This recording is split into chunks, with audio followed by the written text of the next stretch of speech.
Mark எழுதிய தூய நற்செய்தியிலிருந்து வாசகம்.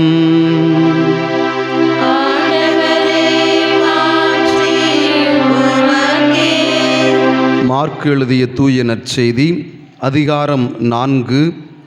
உயிருள்ள இறைவனின் அருள் வார்த்தைகள் 35 தொடங்கி 41 முடிய. அன்றொரு நாள் மாலை நேரம், இயேசு சீடர்களை நோக்கி, அக்கரைக்கு செல்வோம், வாருங்கள் என்றார்.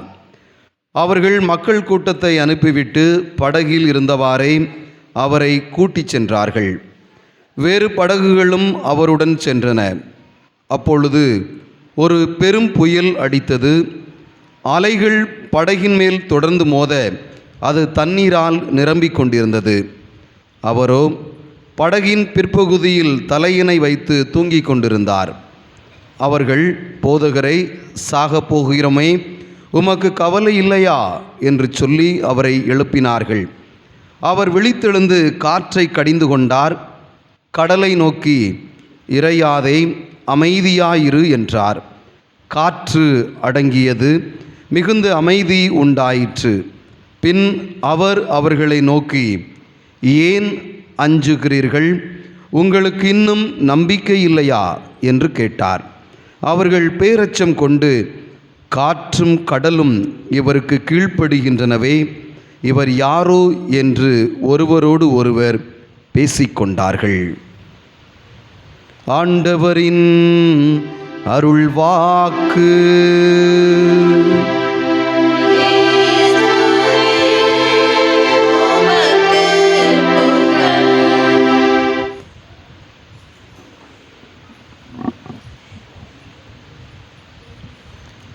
அலைகள் இல்லா கடல் இல்லை, துன்பமில்லா வாழ்க்கை இல்லை. கிறிஸ்து இயேசுவுக்குள் பிரியமுள்ள அன்பு சகோதர சகோதரிகளை, திருத்தலத்தின் பெயரால் உங்களை அன்போடு வரவேற்றுக் கொள்கிறேன். ஒரு குட்டி பையன் தன்னுடைய தந்தையோடு கடலுக்குள் செல்ல வேண்டும் என்று ஆசைப்பட்டான். அப்பாட்ட தொடர்ந்து தொந்தரவு செய்து கொண்டவன் இறுதியில், அப்பா சரி வா அப்படின்னு அவனை தன்னுடைய படகில் ஏற்றி கூட்டிச் சென்றார். அன்னைக்கு பார்த்து சரியான புயல், மழை வேற என்ன செஞ்சுக்கிட்டு இருக்குது, பெய்து கொண்டு இருக்கிறது. மழை ஒரு புறம் பெய்ய, புயல் ஒரு புறம் அடிக்க, கப்பல் என்ன செய்யும், அங்கே இங்கேயும் அப்படியே தள்ளாடி கொண்டிருந்தது. தன்னுடைய மகனை இன்னைக்கு பார்த்தா கூப்பிட்டு வரணும் அப்படின்னு தந்தைக்கு என்ன செய்கிறது, உள்ளத்தில் ஒரு அச்சம் ஏற்பட்டு கொண்டு இருக்கிறது.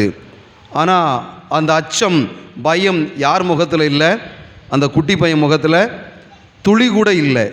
இதை கண்டுபிடித்த அவரோடு சென்ற இன்னொருத்தர் கேட்காரு, எப்பா நம்ம மூஞ்சிலாம் பயம் அப்படியே பாம்பு எடுக்கிற மாதிரி என்ன செய்கிறது, பாம்பு படம் எடுக்கிற மாதிரி ஓடிக்கிட்டு இருக்குது. ஆனால் இந்த குழந்தையினுடைய முகத்தில் பயமே இல்லாமல் இருக்குத, அதற்கு என்ன காரணம் என்று கேட்டபோது அந்த படகை ஓட்டிய அந்த தந்தை சொன்னாராம், படகை ஓட்டுவது அவனுடைய தந்தை என்று அவனுக்கு தெரியும். அப்படின்னா என்ன அர்த்தம்? அப்பா நம்மளை எப்படியாவது கரை சேர்த்து விடுவார், ஒரு பயம் வேண்டாம், அஞ்ச வேண்டாம் என்ற செய்தியை இந்த ஒரு சிறு கதை நமக்கு சொல்லித் தருகிறது. அவன் கடவுளோடு நாம் இருந்தோம் என்று சொன்னால் நமக்கு அச்சம், பயம் தேவையில்லை. கிபி 1815 1888 வரை இந்த உலகத்தில் இத்தாலி தேசத்தில் டூரின் அப்படின்னு சொல்லக்கூடிய ஊருக்கு பக்கத்தில் பிறந்து வளர்ந்தவர் புனித ஜான் போஸ்கோ அவர்கள். சிறு வயதிலேயே தன்னுடைய தந்தை அவர் என்ன செய்கிறாரு, இழந்து விடுகிறார். தந்தை இழந்து விட்டால் படிக்க முடியுமா? ரொம்ப கஷ்டம். ஆனாலும் அன்புக்குரியவர்களை, வேலைகள் செய்து கொண்டே அவர் படிக்க ஆரம்பித்தார். ஒரு குருவாக மாறினார். குருவாக மாறியவர் இளைஞர்களை தன்னுடைய இலக்காக என்ன செய்கிறாரு, தேர்ந்தெடுக்கிறார். தெருவில் போகிறாரு. இளைஞர்கள் என்ன செய்கிறாங்க, இங்கு அங்குமாக ஓடிக்கொண்டு இருக்கிறார்கள். படிக்க வழி இல்லை, வசதி இல்லை. இதை கண்டுகொண்ட அவர்களுக்கு ஒரு ஆரேட்டரி ப்ரோக்ராம் என்ன செய்கிறாரு, உருவாக்குகிறார். அந்த திட்டத்தின் வழியாக அவர்களுக்கு என்ன செய்கிறாரு, பாடங்களை சொல்லிக் கொடுக்கிறார், விளையாட்டுகளை சொல்லிக் கொடுக்கிறார், இசையை சொல்லிக் கொடுக்கிறார், ஜெபிப்பதற்கும் அவர் என்ன செய்கிறாரு, சொல்லிக் கொடுக்கிறார். இவ்வாறு அந்த இளைஞர்களை வருங்கால ஒரு சந்ததியர்கள் என்று நினைத்து அவர்களை வருங்காலத்தினுடைய தூண்களாக மாற்றினார். எனவே தான் ஜான் போஸ்கோ நினைச்சிரோம் இளையோர்களுடைய தந்தை என்று சொல்கிறோம். அவர்தான் அவர்களுக்கு கல்வியை கொடுக்க முயற்சி செய்தார். கல்வியை கொடுத்தால் உள்ளத்தில் என்ன இருக்காது, நம்ம முட்டாளாக இருப்போமோ அப்படிங்கிற பயம் இருக்காது. அந்த பயத்தினால் வாழ்க்கையை நம்ம இழக்க தோன்றாது. அப்படின்னா இன்றைய நாளினுடைய புனித ஜான் போஸ்கோ நமக்கு சொல்லக்கூடிய மிக உன்னதமான செய்தி, யார்கிட்டையும் போய் என்ன செய்யாதீங்க, பயம் காட்ட வேண்டாம். உனக்கு படிப்பில்லை, அது இல்லை அப்படின்னு பயம் காட்ட வேண்டாம். ஆனால் அந்த பயத்திற்கு பதிலாக நீங்கள் அன்பினால் அவர்களுக்கு சொல்லிக் கொடுங்கள். அவருக்கு சொல்லிக் கொடுக்கின்ற போது அவங்க என்ன செய்வாங்க, புரிந்து கொள்வார்கள். புரிந்து கொண்டவர்கள் நல்ல எதிர்காலத்தை பெற்றுக்கொள்வார்கள். இன்றைக்கு முதல் வாசகம், நற்செய்தி வாசகம், இந்த 2 வாசகத்திலையுமே ஒரு புயல் கவி கொண்டு இருக்கிறது. என்ன புயல் அப்படின்னா, நாத்தான் இறைவாக்கினர் தாவீதிடம் நினைக்கிறாரு செல்கிறார். தாவீதிடம் சென்று ஒரு குட்டி கதை நினைக்கிறாரு சொல்கிறார். தாவீது அந்த கதையை அழகாக கேட்டுக்கிட்டே இருக்கிறாரு. கேட்டு முடிந்தவுடன் கோபப்படுகிறார், பயங்கர கோபம். எப்படி ஒருவனிடம் இருந்த ஒரு ஆட்டுக்குட்டியை வந்தவன் எடுத்து அடித்து சாப்பிட்டானா, அது எப்படி ஏற்றுக்கொள்ள முடியும்? அவன் உடனே சாக வேண்டும் என்று அன்புக்குரியவர்களை ஒரு நீதிபதியைப் போல தாவீது தீர்ப்பிடுகிறார். உடனே நாத்தான் இறைவாக்கினர் சொல்கிறாரு, அது வேற எவனும் கிடையாது, நீதான் அப்படின்னு சொன்ன உடனே இவருக்கு என்ன செய்கிறது, பயங்கர ஷாக் ஆகுது. இரண்டாவதாக தான் செய்த தவறை அவர் புரிந்து கொள்கிறார். பத்சேபா மீது அவருக்கு ஏற்பட்ட அந்த காதல், அதனால் அவர் செய்த அந்த தவறு, அதை கடவுள் முன்பாக அறிக்கையிட்டு நான் பாவம் செய்திருக்கிறேன், என்னை மன்னியும் என்று நினைக்கிறாரு அவர் புலம்புகிறார். ஒரு பெரிய அச்சம்தான், ஒரு பெரிய பயம்தான். இது கடலை விட, கடலின் அலைகளை விட பெரியது. ஏன்னா கடவுளுடைய வார்த்தை சொல்கிறது, உன்னை என்ன செய்வேன், கண்டிப்பாக தண்டிப்பேன் என்று சொல்கிறது. ஆனால் அவர் மனம் திரும்பியதால் ஆண்டவர் சொல்கிறாரு, உன்னுடைய மகன், பிறக்கக்கூடிய மகன் இறந்து விடுவான் என்று சொல்கிறார். என் அன்புக்குரிய சகோதர சகோதரிகளே, இது தாவீதுக்கு அச்சத்தை கொடுப்பதற்காகவா, பயத்தை கொடுப்பதற்காகவா என்று சொன்னால் அச்சமும் அல்ல, பயமும் அல்ல. மாறாக வாழும் கடவுளின் மீது நம்பிக்கை கொள்ள வேண்டும். அந்த கடவுளுடைய வழிகளில் நாம் நடக்க வேண்டும். அடுத்தவர்களுடைய மனைவிக்கு என்ன செய்யக்கூடாது, ஆசைப்படக்கூடாது. அடுத்தவருடைய பொருள்களுக்கு என்ன செய்யக்கூடாது, ஆசைப்படக்கூடாது. அப்படிங்கிற ஒரு பாடத்தை எல்லோரும் கற்றுக்கொள்ள வேண்டும் என்பதற்காக கடவுள் இதை செய்தார் என்று பார்க்கிறோம்.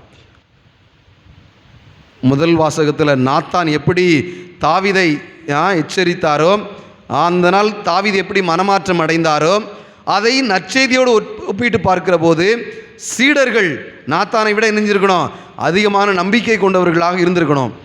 ஏன் இருக்கணும்? ஏன்னா சீடர்களோடு இயேசு இருக்கிறார் இல்லையா? கடலுக்குள்ளே போவோம், அக்கறைக்கு செல்வோம் என்று நினைக்கிறாரு.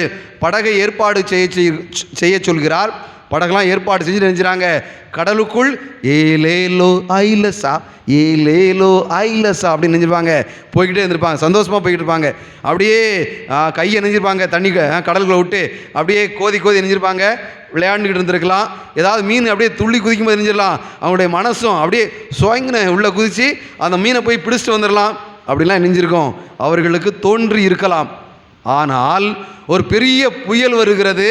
அலைகள் என்ன செய்கிறது, ஒன்றுக்கு பின் ஒன்றாக அடிக்க தண்ணியெல்லாம் இதுக்குள்ள வந்து விழுது, படகிற்குள் வந்து விழுகிறது. நம்ம ஆள் அப்படியே அசந்தாப்பில் தூங்கி கொண்டு இருக்கிறார். சீடர்களை சோதிப்பதற்காகவே அவர் தூங்கி கொண்டு இருக்கிறார். நம்முடைய வாழ்க்கையிலையும் கடவுள் என்ன செய்வார், நம்ம கூட தான் இருப்பார். இப்போ உங்கள் பக்கத்தில் தான் இருப்பார். ஆனால் உள்ளத்துக்குள்ள என்ன செய்யும், வீட்டுக்காரர் குடிச்சிட்டு வந்துடுவாரோ, இல்லை பையன் ஸ்கூலுக்கு ஒழுங்காக போயிருப்பானா, இல்லை எங்கேயாவது வெளியே போயிருப்பானா, இல்லை வீட்டில் பொண்ணு ஒத்தையில் இருந்தாலே செல்ஃபோனில் யார்ட்டையாவது சேட் பண்ணிக்கிட்டு இருப்பாளோ, இப்படின்னு பல எண்ணங்கள் என்ன செய்யும், நமக்குள் ஓடலாம். நமக்குள் இருப்பவர் வலிமை வாய்ந்தவர் இல்லையா?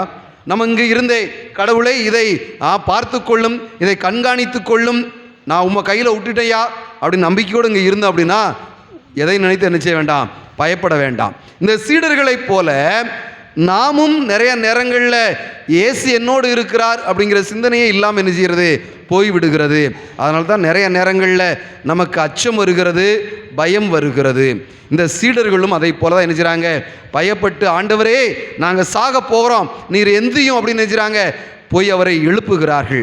என் அன்புக்குரிய சகோதர சகோதரிகளை, ஆண்டவர் இயேசு கிறிஸ்து காற்றையும் கடலையும் நினைக்கிறாரு, கடிந்து கொண்டார், அது அமைதியானது என்று பார்க்கிறோம். இறுதியாக என்ன சொல்றாரு? உங்களுக்கு என் மேல இன்னும் நம்பிக்கை வரவில்லையா? என் அன்புக்குரிய சகோதர சகோதரிகளே, அச்சம் இருக்கக்கூடிய இடத்துல, பயம் இருக்கக்கூடிய இடத்துல என்ன வராது? நம்பிக்கை வரவே வராது. ஏனென்று சொன்னால், அன்புக்குரிய சகோதர சகோதரிகளே, யோசுவா புத்தகம் 2வது அதிகாரம் 9வது இறைவார்த்தையில் நாம் பார்க்கிறோம். 2 ஒற்றர்கள் யோசுவாவால் எரிக்கோ நகருக்குள் அனுப்பப்படுகிறார்கள்.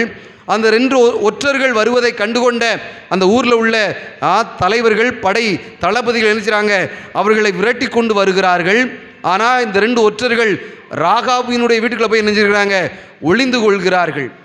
ஊருக்குள்ள பெரிய கலகம், ஒரு பெரிய அச்சம். யாரோ ஊருக்குள்ளே வந்துட்டாங்க, நம்மளை உளவு பார்க்கறதுக்கு வந்துட்டாங்க, யாராவது வெளியே இருந்து வந்தார்கள் என்று சொன்னால் நம்முடைய ஊர் இணைஞ்சிருது, அழிந்து போனது, மக்களுடைய வாழ்வு போனது அப்படின்னு ஒரு பயம் அவர்களுடைய உள்ளத்தில் இருக்குது. ஆனால் தேடி தேடி போகிறாங்க. ராகாபு வீட்லையும் போய் கேட்காங்க. ஆனால் ராகாபு என்ன செய்கிறா? அவர்களை காப்பாற்றுகிறாள். காப்பாற்றியவள் தான் இவ்வாறு சொல்கிறார். யோசுவா புத்தகம் 2:9 இவ்வாறு சொல்கிறார்.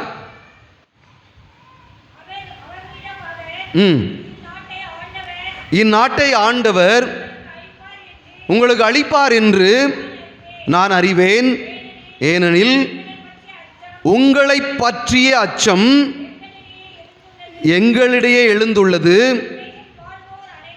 உலகில் வாழ்வோர் அனைவரும் உங்கள் முன் நடுநடுங்குகின்றனர் அப்படின்னு ராகாபு என்னஜிரா அந்த ஒற்றர்களை பார்த்து சொல்கிறார். அப்போ இந்த 2 ஒற்றர்கள் வந்ததை பார்த்த அந்த எரிக்கோ நகரம் என்ன செய்கிறது? கதி கலங்குகிறது. அன்புக்குரிய சகோதர சகோதரிகளை, ஏனென்று சொன்னால் யோசுவாவோடு, யோசுவாவினுடைய படைகளோடு யார் இருந்தார்? கடவுள் இருந்தார். கடவுள் இருக்கிறார், அவர் இவர்களோடு போராடுவார், நம்மை அழித்து விடுவார் என்ற ஒரு எண்ணம் என்ன செய்கிறது? அவர்களை அச்சம் கொள்ளச் செய்கிறது.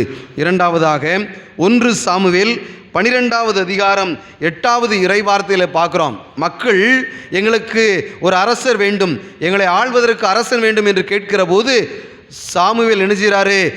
சவுலை அரசராக திருப்பொழிவு செய்கிறார். செய்தவர் அந்த மக்களிடம் வந்து சொல்கிறார், இதோ உங்களுக்காக கடவுள் ஒரு அரசரை ஏற்படுத்தி இருக்கிறார். உங்கள்கிட்ட என்னைக்காவது கடவுள் உங்களுடைய மாட்டை பறிச்சுட்டு போனாரா? உங்கள் ஆட்டுக்குட்டியை பறிச்சுட்டு போனாரா? இல்லை உங்கள் நாட்டை பிடுங்கிட்டு போனாரா? உங்களுடைய சொத்துக்களை அழித்தாரா? ஏன் நீங்கள் ஒரு அரசனை கேட்டீர்கள் என்று சொல்லி சாமுவேல் என்ன செய்கிறாரு? மக்களை கேள்விகளால் அச்சமுறச் செய்கிறார். அப்போ தான் அன்புக்குரியவர்களே, இவ்வாறு சொல்லப்பட்டு இருக்கிறது.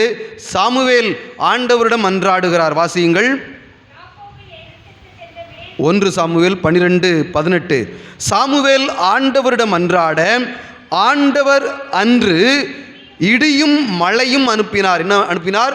இடியும் மழையும் அனுப்பினார். மக்கள் அனைவரும் ஆண்டவரிடமும் சாமுவேலிடமும் அச்சம் கொண்டார்கள் அப்படின்னு வாசிக்கிறோம். அப்படின்னா அன்புக்குரியவர்களை, கடவுளுடைய கட்டளைகளை நாம் மீறி நடக்கிற போது, கடவுளுடைய வார்த்தைகளுக்கு நாம் செவி கொடுக்காத போது நம்முடைய உள்ளத்தில் என்ன வருகிறது? அச்சம் வருகிறது, பயம் வருகிறது.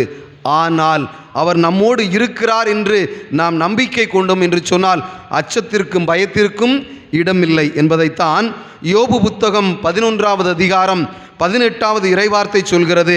நம்பிக்கை இருப்பதனால் உறுதி கொள்வீர், சுற்றிலும் நோக்கி பாதுகாப்பில் செல்வீர். அப்போ நம்மிடம் நம்பிக்கை இருந்தது என்று சொன்னால் நாம் எங்கே சென்றாலும் சரி, நம்மை சுற்றி என்ன இருக்கிறது? கடவுளுடைய தூதர்கள் நமக்காக பாதுகாப்போடு இருக்கிறார்கள், பாதுகாப்பில் நம்மை வழி நடத்துகிறார்கள். அதே யோபு புத்தகம் 14வது அதிகாரம் 7வது இறைவார்த்தை சொல்கிறது, மரத்திற்காவது நம்பிக்கை உண்டு, அது தளிர்க்கப்பட்டால் மீண்டும் துளிர்க்கும், அதன் குருத்துக்கள் விடாது துளிர்க்கும். ஒரு மரத்தை வெட்டோம், அந்த மரம் என்ன செய்கிறது? கண்ணீர் விட்டு அழுது கொண்டே இருக்கிறதா? வெட்டும்போது அழுவும், அதிலிருந்து கண்ணீர் வடிவதைப் போல தண்ணீர் என்ன செய்யும்? ஆங்காங்கே வரும். ஆனால் அந்த மரம் மீண்டும் என்ன செய்யும்? துளிர்க்கும். துளிர்த்து தன்னுடைய நம்பிக்கை நிச்சயம் நமக்கு தரும். அப்படின்னா நம்முடைய வாழ்க்கையில் நாம் இந்த கடலை போன்ற அலைகள் வருகிற போது, துன்பங்கள் வருகிற போது, சோதனைகள் வருகிற போது, நம்பிக்கை இல்லாத நிலைகள் வருகிற போது நாம் இந்த மரத்தை விட நினைக்கிறோம் மோசமாக போய்விடுகிறோம், அழிந்து விட்டோம், வாழ்வை இழந்து விட்டோம் என்று நினைக்கிறோம். ஆனால் நமக்குள் இருப்பவர் கடவுள், நமக்குள் இருக்கக்கூடிய ஆண்டவர் என்ன செய்கிறாரு? நம்மை ஒருபோதும் அன்புக்குரியவர்களை கைவிட மாட்டார். அதனால தான் முதல் வாசகத்தில் அங்கே திருடி சென்ற ஆட்டுக்குட்டி பிரச்சனையா அப்படின்னா அந்த ஆட்டுக்குட்டி பிரச்சனை இல்லை, மாறாக கல்லான அந்த இதயம்தான், தாவீதினுடைய இதயம்தான் என்ன செய்கிறது? பிரச்சனையாக இருக்கிறது. நற்செய்தியில் புயல் தான் பிரச்சனையா அப்படின்னா புயல் பிரச்சனை அல்ல, மாறாக சீடர்களுடைய நம்பிக்கை இல்லாத அந்த தன்மை தான் பிரச்சனையாக இருக்கிறது. அப்படின்னா நம்முடைய உள்ளத்தில் கடவுள் இருந்தார் என்று சொன்னால் நமக்குள்ள என்ன இருக்கும்? நம்பிக்கை இருக்கும். நமக்குள்ள நம்பிக்கை இருந்தது என்று சொன்னால் அந்த நம்பிக்கை எல்லா சவால்களையும் துன்பங்களையும் வெல்வதற்கு என்ன செய்யும்? கண்டிப்பாக அச்சாணியாக இருக்கும். எனவே அன்புக்குரிய சகோதர சகோதரிகளே, அலைகள் இல்லாத கடல் இல்லை, துன்பங்கள் இல்லாத வாழ்க்கை இல்லை.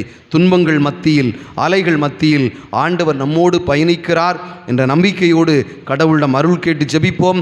கடவுள் நம் ஒவ்வொருவரையும் அச்சத்திலிருந்து, பயத்திலிருந்து விடுவித்து நம்பிக்கையினால் நம்மை ஆசீர்வதித்து அவருடைய இரக்கத்தை கண்டுகொள்ளச் செய்வாராக. ஆமேன்.